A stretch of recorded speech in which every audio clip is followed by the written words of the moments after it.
Now, let's get into this. Your party has consistently criticized the government, which is understandable, being that you are the opposition party. But then another major issue which the party has criticized the government for is the formation of the cabinet. But then the APC responded by saying that they don't have any explanation to make to your party. How do you respond to that?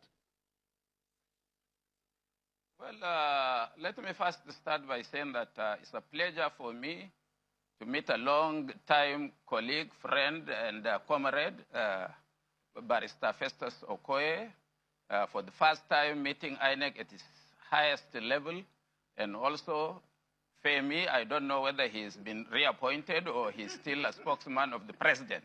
I wouldn't know. So whatever we are going to discuss is a first-hand information. Okay, can we just get into the topic, Mr. Galadima, because of our time? Party. I understand very well, very well. On the issue of cabinet, we don't care who the president appoints as member of his cabinet. It is his prerogative. If he wants, he can appoint all his relatives. If he wants, he can appoint all people from Daura. That's not our concern. Our concern as opposition is that we can criticize on objectivity, whether those who are appointed have merited that appointment and whether they can deliver the dividends of democracy to Nigerians. Of course, we had seen his first term in office. It wouldn't be difficult because I assume that 90% of his friends in the cabinet and appointees would still surface and they would still do nothing as we know him very well. And you assume that I should know him because I am closer to him politically than any human being on earth today in this world. So I know exactly what he could do, what he's capable of doing, or what he would not be able to do. Now, Mr. Galadima, you made a claim just now. Mr. Galadima, if I may, you made a claim saying that they did nothing, in your words. Mr. Galadima, if I may at this point, I'd like to take you up on something you said.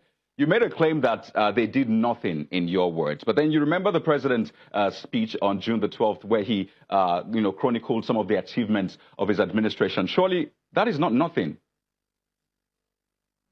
Well, as you know, the president is not conversant with what happens in this country.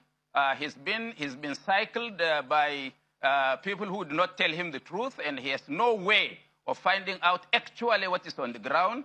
The president even travels from his villa to the airport through helicopter, and from the airport to wherever he's going through helicopter. So he's not conversant with what that is really on the ground. If he tells me that he has constructed a road, for example, from Abuja, Kaduna to Kano, I would say no, because there is no single 1 kilometer of road for the 2.5 years that Julius Berger is working on this road that is motorable. Therefore, he's only causing problems for us. Of course, maybe in some parts of the country, they had done something because those people put pressure on him and he's afraid of them. Right. We could say that. Okay. But at least where I come from and where the majority of his supporters come from, there is nothing to show for it. All right, Mr. Galadima. They've told us so many things. Mambila Plateau, they've dredged the River Niger. Not one bucket of sand was removed from River Niger for dredging. And he went to Barrow to commission warehouses. I have those type of warehouses on my farm. He was taken by helicopter. He didn't know what happened. In Taraba, where the Mambila hydroelectric plant was supposed to be constructed, not even compensation for land was paid, let alone work. So I can go on and on and on and discountenance what the president has said. But I can understand. He wouldn't know because nobody tells him the truth around him. Right. I've not seen one that can confront him and tell him, oh, sir, Mr. President, what the report you are getting is falsehood.